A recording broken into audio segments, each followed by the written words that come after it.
Bonsoir à tous, soyez les bienvenus sur TV7 dans votre émission Top Rugby, votre émission sur l'Union Bordeaux-Bègles. Ça y est, le championnat de Top 14 reprend ses droits avec ce magnifique match entre l'UBB et le Stade Toulousain. On va parler de tout ça bien sûr avec Mathieu Delzo qui est avec nous ce soir. Bonsoir Mathieu. Bonsoir Dorian. Et notre invité de ce soir, il s'agit du manager de l'UBB, Yannick Bru. Bonsoir Yannick. Bonsoir. Merci Yannick d'avoir accepté notre invitation dans cette émission. Avant de parler de pas mal de choses avec vous, comment s'est passée un petit peu la coupure? Est-ce que vous avez pu prendre un peu de vacances, de repos un peu pendant cette coupure? Bon, coupure courte, puisque on a une semaine sans match de top 14, mais nous, avec l'ensemble du staff, on avait décidé de travailler mercredi, jeudi, vendredi. On avait 3 jours qu'on a qualifiés d'alignement pour faire un point sur nos performances passées, se projeter sur le futur, on va en parler, mais le menu est copieux pour tous les clubs du top 14 et il est aussi très copieux en particulier pour l'UBB, donc c'était important qu'on soit tous alignés sur la feuille de route en attendant les retours des internationaux dès demain. Donc on a coupé juste samedi, dimanche et aujourd'hui. La reprise c'est demain. Le futur proche, Yannick, c'est Toulouse. Mais d'abord, l'actualité, c'est aussi le 15 de France. Quel regard vous avez porté sur le tournoi des destinations des Bleus, qui était quand même à forte consonance girondine, justement, avec beaucoup de vos joueurs? Un regard de proximité, puisque souvent en contact avec les joueurs qui ont vécu des fortunes diverses. Et je pense le regard de tous les amateurs de rugby, ou un tournoi qu'on pourrait qualifier de transition, où on a eu chaud aux fesses, on a bien perdu contre l'Irlande, on a eu chaud aux fesses en Écosse, mais on a gagné, on a à nouveau eu chaud aux fesses contre l'Angleterre, mais on a gagné à la dernière minute. Donc il faudra, je pense, le staff devra tirer les enseignements de ce tournoi de transition, mais je pense que cette victoire contre les Anglais, même décrocher la difficulté, va nous permettre de nous projeter positivement vers le futur. Mais bon, ça, il y a beaucoup d'expertise autour du 15 de France, c'est jamais de dire c'est leur chantier, leur souci. Moi, j'étais plutôt un spectateur avisé et qui restait au contact de nos joueurs qui, comme je l'ai dit, ont vécu des fortunes diverses en équipe de France et qu'il a fallu un peu aussi accompagner. On rappelle que le 15 de France a terminé à la 2e place de ce 6 nations. Yannick, on a demandé aux supporters s'ils avaient des questions à vous poser. On en a sélectionné quelques-unes, dont la première que vous allez voir tout de suite, notamment de la part de Saturnoval. Comment vous avez retrouvé, alors vous avez retrouvé ce mardi, vu qu'ils n'étaient pas aujourd'hui à Moga, mais les internationaux, notamment Maxime Lucu, qui a été beaucoup critiqué pendant ce 6 nations. Est-ce que vous l'aviez au téléphone? Comment il est? Est-ce qu'il est en confiance tout de même pour la suite du championnat? Non, le contact avec Max a été régulier. C'est notre leader charismatique. On sait ce qu'il apporte à l'UBB. Max, c'est quelqu'un qui dédie tout ce qu'il fait ses journées à l'équipe, qui est tourné vers le collectif. Donc c'est vrai que j'ai trouvé un peu injuste l'ensemble des critiques qui sont abattues sur lui. J'aurais bien aimé le voir jouer avec Flamand, Meafou et Marchand également. Je pense qu'il a joué avec un pack devant lui qui manquait de travailleurs. Et il a souvent payé l'addition, et c'est souvent le cas d'un numéro 9 quand les avants balbutient le travail de l'ombre. Donc on était un peu malheureux pour Max. Je pense que ce tournoi a été objectivement un peu injuste pour lui. Voilà, mais bon, Max, il est gonflé à bloc d'énergie, il a envie de montrer son vrai visage avec l'UBB, et j'espère que on pourra bien l'accompagner. En tout cas, toute sa famille, sa deuxième famille de l'UBB l'attend avec impatience, et on sait ce qu'il va nous apporter. Un dernier mot sur l'équipe de France aussi. Vous avez été adjoint en équipe de France également. Être sélectionneur un jour, ça fait partie de votre plan de carrière aussi, ou pas du tout? Non, vraiment. C'est un rêve peut-être? Non, alors là, c'est pas du tout un idéal. Je fais partie de ceux qui ont franchi les étapes les unes après les autres. J'ai été joueur expérimenté, entraîneur adjoint, puis je suis devenu entraîneur adjoint avec plus de responsabilités, entraîneur adjoint avec une sélection nationale, équipe de France, dans une période qui était compliquée, mais j'ai quand même beaucoup appris. Puis je suis devenu entraîneur principal dans un club en construction de Pro D2.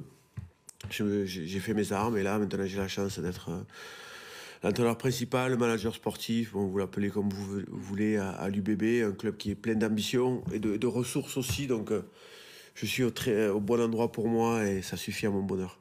Alors après ce long bloc, ce long marathon que vous avez effectué, on va regarder justement une petite statistique. On a comparé 4 clubs pendant cette période de doublon, La Rochelle, le Racing et Toulouse. Hormis Toulouse qui s'en est très bien sortis, La Rochelle assez mitigé, le Racing et l'UBB ça a été compliqué. On s'attendait à une période comme ça de doublon un peu compliquée de votre côté? Oui, on s'en est jamais caché, hein. J'ai souvent répété quand l'euphorie entourait l'UBB, l'euphorie générale, alors qu'on n'avait vécu que 3 mois de saison. Évidemment, on était content que la greffe ait pris aussi rapidement, mais lucide sur le fait qu'on allait nager, ramer sur des eaux agitées. Je l'ai souvent répété, bon, ça s'est vérifié. On a perdu des joueurs majeurs qui étaient importants techniquement, mais qui étaient aussi importants mentalement sur le leadership qu'ils impulsaient sur l'équipe. Je pense que on va apprendre de cette période-là. On n'était peut-être pas préparé à perdre 6 joueurs. Ça fait partie du quotidien de beaucoup de clubs. Perdre 6 joueurs concentrés sur la ligne de 3/4, c'est-à-dire toute la ligne de 3/4. Je pense qu'on n'était peut-être pas suffisamment préparé. Donc on va apprendre cette période pour préparer l'avenir, renforcer nos racines, nos structures, parce qu'on a été en difficulté, clairement. Parce que la problématique, c'est pas les joueurs qui les remplacent, c'est qu'on surutilise les joueurs qui les remplacent, donc ils cassent. Et après, il faut qu'on ait un effectif avec une profondeur remarquable pour s'en sortir sans trop de dommages. On voit certains clubs arriver à le faire, mais ils ont une expertise qu'à l'UBB, on n'a pas encore développée, tout simplement. Mais on est un club jeune, donc il faut savoir l'admettre. Yannick, c'est la différence avec le Stade Toulousain, justement. C'est ce qui fait que le Stade Toulousain est pas un club comme les autres, hein. On arrive tout doucement vers le match qui est de dimanche, mais on voit effectivement le nombre de points que prend le Stade Toulousain par période de doublon, comparativement à d'autres équipes d'autres tableaux, comme nous à l'UBB ou le Stade Rochelet. C'est là la différence, c'est vers là qu'il faut aller. Oui, mais ça n'a pas été toujours le cas non plus au Stade Toulousain. Je pense qu'ils ont appris de leurs années passées et je connais bien ce club, même si je l'ai quitté maintenant depuis 10 ans. Ils ont coutume de dire que la façon dont on traverse les doublons nous donne directement une vision de notre fin de saison. Et donc, le Stade Toulousain s'est toujours armé pour ces périodes-là. À un moment, avec une deuxième équipe basée sur des étrangers, à l'époque où j'y étais, pour compenser les doublons. Désormais, une deuxième équipe plus basée sur leur formation, et c'est tout à leur honneur. Donc il y a plein de domaines dans lesquels le Stade Toulousain est une source d'inspiration. Mais pas que, puisque ça sera aussi une source de motivation dans 10 jours. Mais il faut savoir reconnaître ce qui fonctionne chez nos adversaires et nos concurrents. On va faire rapidement un point sur le classement pour se rafraîchir un petit peu la mémoire, parce que ça va encore bouger ce week-end, ce classement de top 14 où vous êtes 4e avec 45 points. Là, on voit que La Rochelle revient, que Toulouse et le Stade Français sont partis droit devant. Mathieu, on va parler de ce match, notamment au Matmut Atlantique, qui peut être très important. 42 000 personnes, on le rappelle. Eh oui, guichet fermé, le Matmut, le stade qui accueillera les demi-finales, le Stade Toulousain, un match très important comptablement, comme on vient de le dire. C'est un petit avant-goût de phase finale. C'est comme ça que vous allez préparer ce match, Yannick? Non, pas vraiment. Je vous l'ai dit, on sort de 3 jours d'alignement avec l'équipe pour aborder les enjeux des matchs à venir et aussi notre niveau actuel. Évidemment, naturellement, on n'est pas satisfait de nos dernières prestations. Globalement, ça a été insuffisant par moment, même si on a quand même réussi à décrocher 2 victoires hyper importantes dans cette situation. Donc on sait qu'on doit faire mieux. Ça sera un grand événement qui va lancer notre fin de saison. On a 8 matchs de rang en top 14, plus le 8e de finale de Champions Cup, c'est-à-dire 9 matchs à disputer, qui vont être tous très serrés, qui vont tous nécessiter un rapport de points important, un apport de points chez nous. Donc ce premier match va lancer ce sprint. Donc il est aussi importantissime sur un plan mental. Puisque ça serait voilà, j'envisage pas qu'on prenne un feu rouge dès cette première rencontre et c'est ce qui supplante tout le reste. Après c'est vrai qu'il y aura du monde, ça sera une belle pelouse. Je pense que les joueurs du Stade Toulousain apprécient aussi jouer dans des grands stades comme ça parce qu'ils sont habitués tout simplement, donc ça sera pas réellement un avantage, mais naturellement qu'on compte sur le soutien notre public qui est top pour réellement pousser, parce que on est dans le peloton, comme tu l'as dit. On va attaquer le sprint, il y a 2 échappées très claires dans ce top 14, mais ça va pédaler fort et on n'a pas le droit de chuter dès cette première étape qui est très importante. En tout cas, si vous voulez vivre cette rencontre, TV7 vous offre vos places, parce que comme on l'a dit, c'est à guichet fermé, cette rencontre, cet événement entre l'UBB et le Stade Toulousain. Vous pourrez emporter vos places. Rendez-vous sur les réseaux sociaux de TV7 pour tenter votre chance. On a une autre question d'un supporter, Yannick, on va la lire tout de suite, cette prochaine question. Une question de David: est-ce que les internationaux seront présents face à Toulouse, vos internationaux, ou est-ce que vous les mettez en vacances ? Alors, de manière très transparente, on reprend demain. Donc, je pense que c'était important de laisser les internationaux, puisque le match est dimanche soir à 21h.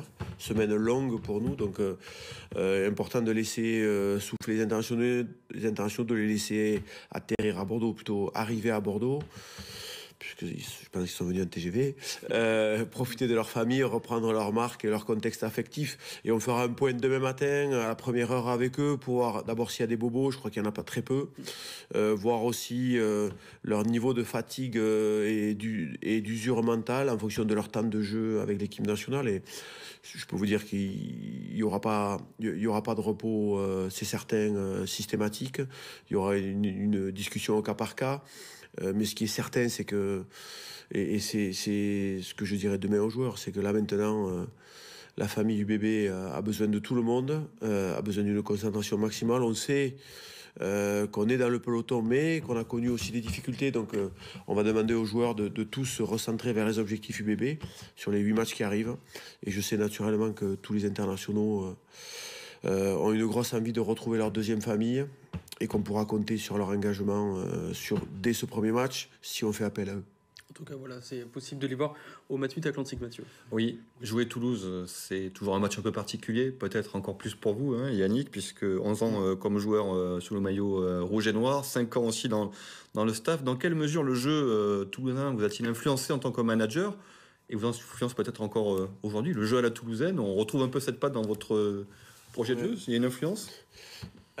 Je dis souvent qu'on est tous le produit de nos expériences. Le fait est que j'ai passé, je crois, 17 ans ou 18 ans au Stade Toulousain, donc avec les catégories de jeunes. Donc forcément, j'ai été baigné dans ce discours-là. Et je mentirais si je disais que ça ne m'a pas influencé. Mais maintenant, j'ai aussi quitté le Stade Toulousain en 2012. Donc ça fait 12 ans maintenant. Je suis passé par d'autres écuries, d'autres maillots. J'ai déjà rejoué contre Toulouse avec... en étant dans le camp bayonnais, donc voilà, je suis dans une approche maintenant très professionnelle. Je te l'ai dit il y a quelques instants, le Stade Toulousain, on le déteste, mais il nous inspire aussi à tous, sur la manière de jouer, sur la manière de former les joueurs, sur la manière de créer une culture tournée vers le succès. Et Stade Toulousain, comme d'autres rugby, m'ont, oui, influencé, parce que je pense que c'est un rugby qui permet de battre les défenses et d'être efficace aussi.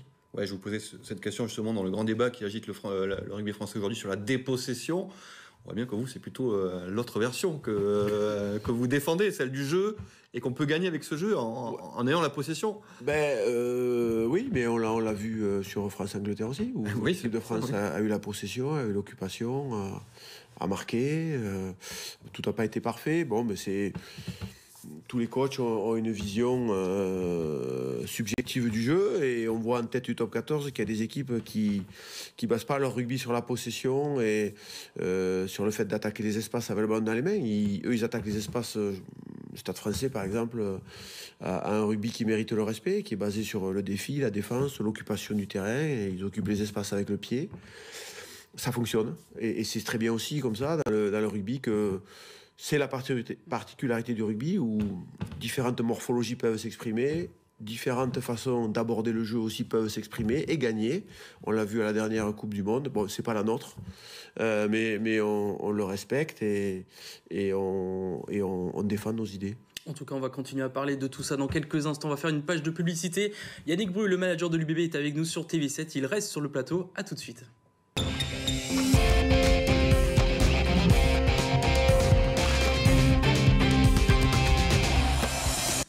De retour sur TV7 dans votre émission Top Rugby, votre magazine sur l'Union Bordeaux-Bègles avec notre invité ce soir Yannick Bru. Juste avant de continuer, on rappelle qu'on vous offre 2 places pour vivre la rencontre entre l'UBB et le Stade Toulousain au Matmut Atlantique. Guichet fermé, on rappelle 42 000 personnes.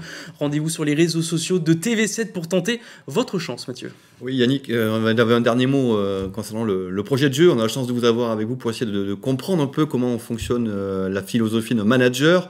Vous avez parlé de vos expériences qui forgent un peu le projet de jeu que vous proposez à l'Union Bordeaux-Bègles. Ça n'est pas figé, on l'imagine. Vous avez d'autres sources d'inspiration? Comment vous puisez vos réflexions sur l'évolution de vos projets de jeu? Comme tous les managers, on a des convictions et on en a parlé juste avant. Après, on a aussi la volonté de gagner parce que l'objectif, c'est de gagner. Donc on voyage, on se renseigne, on se documente, on s'ouvre aussi à d'autres disciplines. C'est la volonté de l'UBB. Aujourd'hui, c'est la volonté numéro 1, c'est gagner. C'est le bon de commande de passer par Laurent Marty, c'est être les premiers, chercher à être les premiers.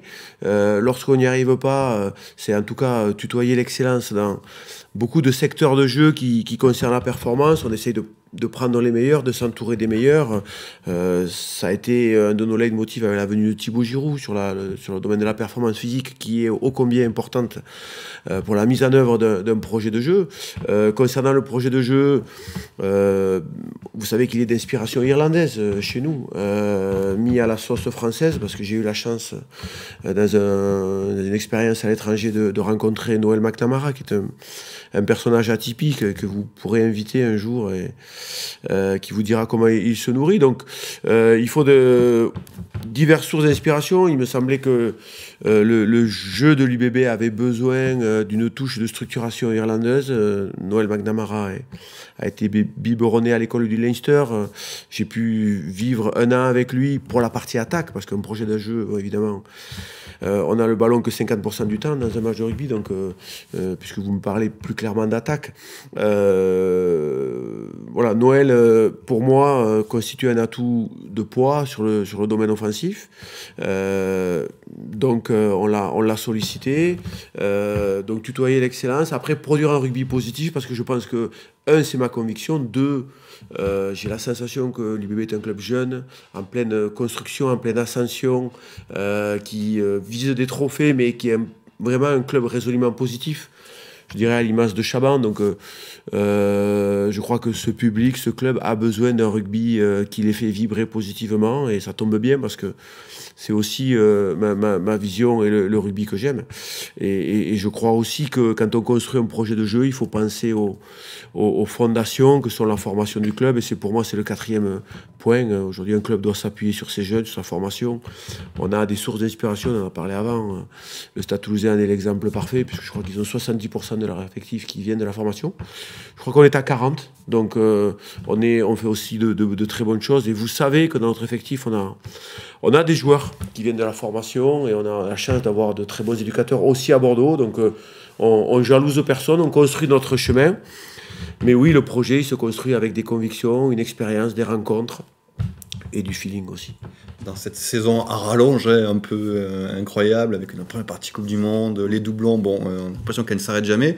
Est-ce quand même il y a des matchs qui restent forgés comme référence? On pense bien sûr au match contre les Saracens, ou peut-être moins glamour, la victoire à Oyonnax sous la neige. Ouais. C'est des matchs qui ont compté pour vous? C'est peut-être ces 2 matchs-là Ouais. Non, je dirais également l'enchaînement victoire à Oyonnax et victoire au Connacht. Je pense que ce sont les 2 victoires qui ont été vraiment les fondations de notre bonne période en termes de résultats.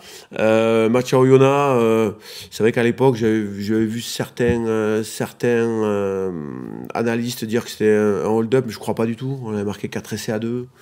Voilà, je pense qu'on avait largement mérité notre victoire ce jour-là. C'est vrai que le dernier essai avait été marqué sur cette inspiration de Loulou, mais s'il n'avait pas marqué, il y avait quand même pénalité pour nous, et je pense qu'on aurait gagné le match. Donc voilà, dans la continuité, le match au Connacht a été peut-être notre meilleure performance offensive, qui nous a donné confiance en notre projet, qui a donné confiance aux joueurs, qui a donné confiance au staff aussi en ce qu'on faisait. Et puis ça s'est matérialisé par une confiance qui s'est empilée jusqu'à ce ce match contre les Saracens où il y avait beaucoup d'enjeux individuels pour les joueurs, collectifs pour nous, et l'appui de Chaban qui a été un feu d'artifice, un moment incroyable. Justement, ce match des Saracens, vous allez les affronter en 8e de finale de Champions League et vous pouvez aller dès maintenant sur la billetterie du club pour voir ce match assez historique tout de même pour l'Union Bordeaux-Bègles. On a une troisième question d'un supporter ou plutôt d'une supportrice sur Mathieu Jalibert. Comment va-t-il aujourd'hui? Est-ce qu'il sera prêt pour les Saracens ou est-ce qu'il viendra avant? Où est-ce qu'il en est dans sa réacclimatisation? Non, Mathieu, il a bien travaillé, y compris la semaine dernière. Il a pas coupé. Son genou va bien. Son protocole de récupération est suivi à la lettre et se passe plutôt très bien. Je pense qu'il sera pas loin de reprendre l'entraînement collectif dès cette semaine avec nous. Après, on va évidemment lui laisser le temps d'une guérison totale. Je pense qu'on devrait voir Mathieu avec nous dans les 15 jours à venir. Et c'est une très bonne nouvelle pour nous. Mais quoi qu'il en soit, on ne prendra aucun risque. On connaît l'importance de Mathieu dans notre équipe et l'importance aussi des échéances à venir pour nous. Donc évidemment qu'il est hors de question de faire rechuter Mathieu. On remercie d'ailleurs les nombreux supporters et supportrices qui ont envoyé des questions. Beaucoup sont sur le recrutement, le mercato, vous en doutez. Yannick, alors si vous avez des noms à nous confirmer, on est preneur évidemment, mais sinon, est-ce qu'à ce jour, le recrutement pour la saison prochaine est bouclé ou sinon à quel pourcentage il en est? Et surtout, quels sont peut-être les profils de postes que vous recherchez, plutôt des avants, on imagine? Non, il est bouclé à 99%. C'est une certitude parce que notre premier recrutement a été de conserver des joueurs importants de l'effectif. Ce que les gens doivent comprendre, c'est que quand on prolonge des joueurs comme Loulou, Bielbarré, qui sont ô combien importants pour le projet du club, Laurent Marty doit faire des efforts en termes d'investissement. C'est notre premier recrutement. Ensuite, l'idée directrice était de consolider notre paquet d'avant.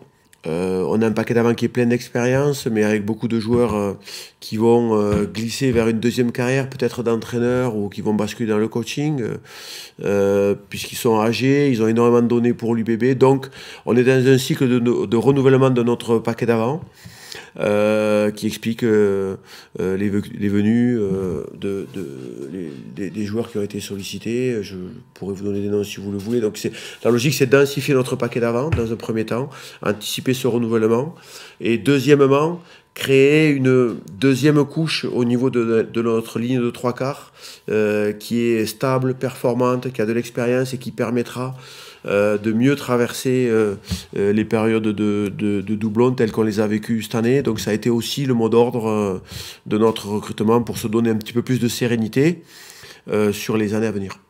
On parlait de Mathieu Jalibert aussi, sa prolongation, c'est en cours de discussion, de négociation peut-être, ou c'est maintenant que ça se passe? Je pense que, évidemment, Laurent aura la main sur ce sujet.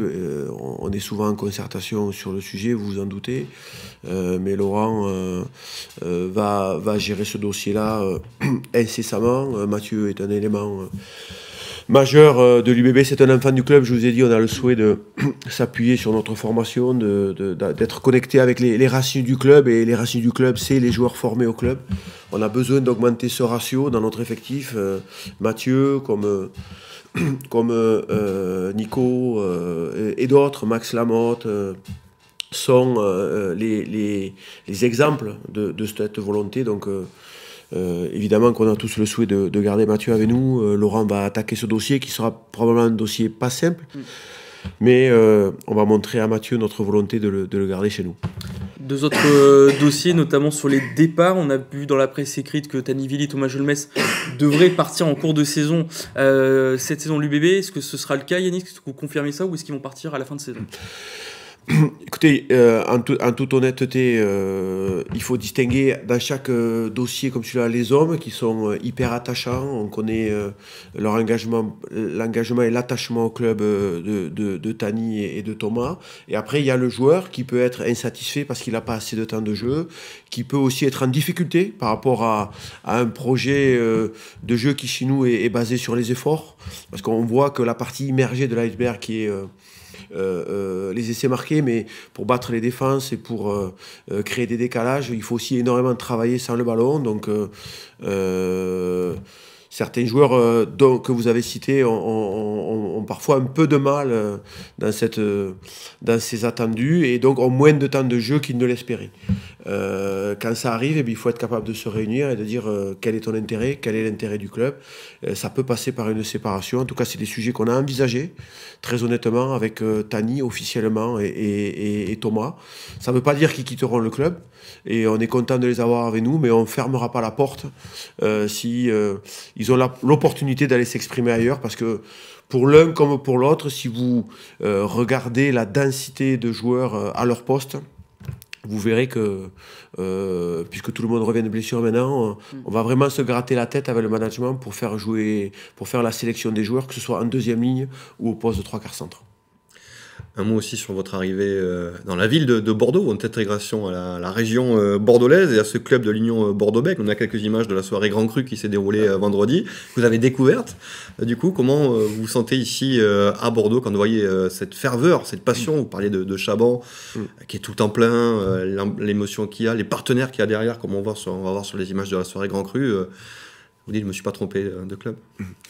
Non, je ne me suis pas trompé parce que en tant que jeune manager, j'ai aussi beaucoup d'ambition parce que, vous l'avez dit, j'ai eu la chance dans un passé qui commence à être lointain de remporter des trophées. J'ai eu la chance dans un passé plus récent de remporter quelques trophées à l'étage au-dessus. Donc évidemment que j'avais envie de me mesurer au meilleur et je pense que pour se mesurer au meilleur, il faut être bien accompagné. Et à l'UBB, franchement, je suis hyper content d'être rentré dans cette équipe-là, dans ce véhicule-là, qui est bien construit par Laurent depuis une quinzaine d'années maintenant, qui vient de jouer 3 demi-finales, donc qui a de l'ambition, qui a des moyens, puisqu'il est adossé à une ville magnifique, la ville de Bordeaux. Donc, même si je passe énormément de temps à Bègles, ma famille est très heureuse de se balader, de se promener dans les belles rues de la ville de Bordeaux. Donc j'ai conscience d'être un privilégié, mais maintenant il faut aussi répondre au cahier des charges fixé par Laurent et la direction du club, puisque la mission c'est de gagner des trophées. Elle est là et je sais que dans mes fonctions, à la fin de l'année, il faut rendre des comptes. Donc voilà, des fois il faut prendre des décisions qui sont pas les plus faciles dans les choix de joueurs, vous l'avez dit, dans le recrutement. Il faut aussi aligner les objectifs sportifs, le salary cap qui est très contraignant pour un club comme l'UBB, parce qu'il faut garder nos meilleurs éléments, donc leur consacrer aussi une partie de salaire qu'ils méritent. Donc les équations ne sont pas simples à résoudre, c'est complexe, mais c'est passionnant, et moi je suis heureux d'être ici. On va savoir dans les 2 mois qui arrivent si on est aligné avec les objectifs du club ou si on se gamelle, mais je le souhaite pas, mais ce que je sais, c'est qu'il n'y en a qu'un qui gagne à la fin. Et nous, on est ancré sur un projet. On a parlé des piliers de ce projet juste avant, mais on va tenir le cap, tenir ce projet, tenir cette vision, et j'espère que dans les 2-3 ans, on sera à même de rivaliser avec les tout meilleurs. En tout cas, c'était un plaisir de vous avoir écouté, Yannick Breu, sur le plateau de TV7. Merci Yannick Breu d'avoir été avec nous ce soir. Merci Mathieu. On se donne rendez-vous demain pour un prochain épisode du 19h Sport. Bonne soirée à tous. Merci, bonsoir.